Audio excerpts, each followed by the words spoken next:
petite vidéo avec le logiciel TouchFinder pour programmer des capteurs de vision FQ2 de Home Run. Le petit vidéo est pour montrer comment créer une logique entre les outils. Par défaut, on peut mettre 32 outils dans un FQ2 et chaque outil sont indépendants et viennent affecter le résultat global. Aussitôt qu'un outil qui détecte une anomalie, le résultat global tombe automatiquement à no good. Donc, j'ai déjà programmé le FQ2 avec deux outils, un outil pour détecter le vert, un outil pour détecter le jaune. Et si je vais en simulation, en test, pour voir le résultat, si je vais en test, continue, tous les résultats. Donc, j'ai mon outil vert qui est en premier, mon outil jaune qui est en deuxième, j'ai du vert ici, donc je vois OK, mais mon overall judgment est à no good. Si je vais vers un autre, ici, la couleur jaune, c'est mon deuxième outil, et si je vais dans d'autres couleurs, les deux, mais je suis toujours à no good. Donc, si je veux changer le comportement de mon résultat total, pour faire une logique de si je détecte soit le vert ou soit le jaune, je veux que ma sortie soit OK. Et s'il y a d'autres couleurs comme raison, le résultat sera no good. Je dois créer une expression. Donc, ça se fait en deux étapes. Premièrement, il faut dire aux outils de ne pas affecter le jugement global. Ensuite, de créer une expression et de cette expression-là, mettre un jugement pour dire si le résultat de mon expression est bon ou pas bon.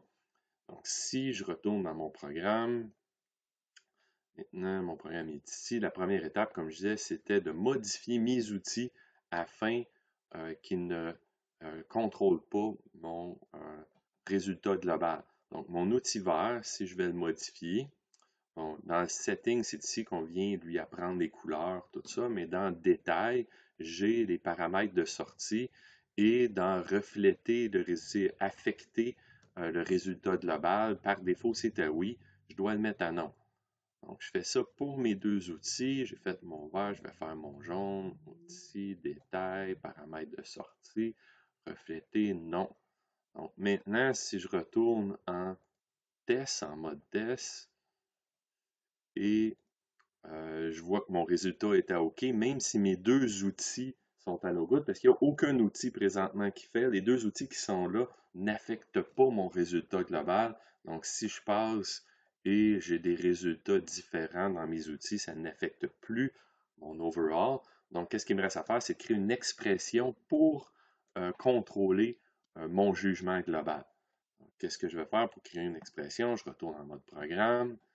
Dans la section inspection, j'ai un endroit où ajouter des outils, mais j'ai aussi un endroit pour ajouter la calculation. La calculation, c'est des expressions. Donc, dans cette section-ci, je peux créer mon expression et ensuite je mets un jugement au résultat de mes expressions. Donc, première étape, expression. J'ai 32 expressions possibles dans un FQ2. Je modifie la première. Mes expressions peuvent contenir des constantes, des variables qui proviennent de mes outils de programmation et des fonctions mathématiques. Donc, quand je clique sur le champ Data pour aller sélectionner les variables de mon programme, je vois l'ensemble de mes outils.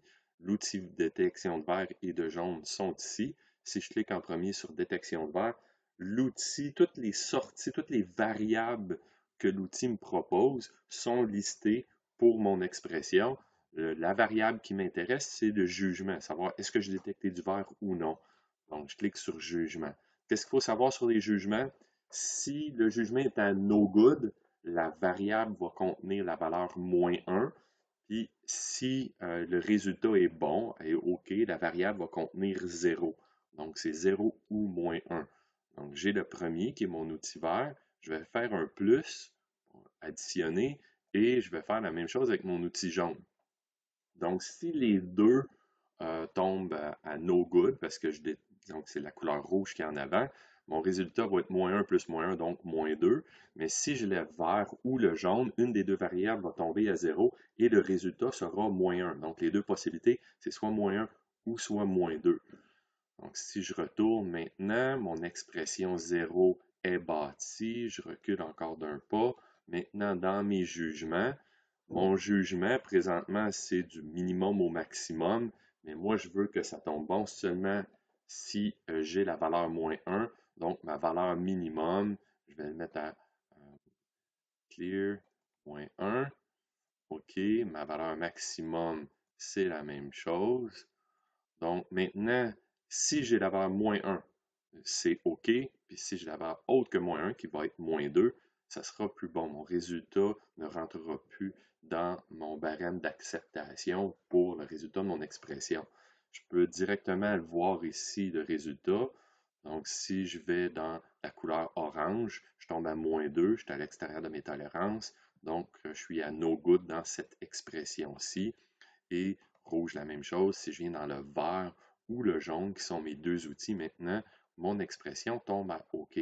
Ceci semble fonctionner. Si je recule, je vais en mode simulation, test continu, je vais voir tous mes résultats. Maintenant, mon résultat global est à OK parce que j'ai un de mes deux outils. L'outil jaune a détecté jaune. Si je change de chose, si c'est orange, no good, donc no good. La même chose pour le rouge et le vert, ben, ça fonctionne. Donc, j'espère que cette vidéo va vous aider. Merci.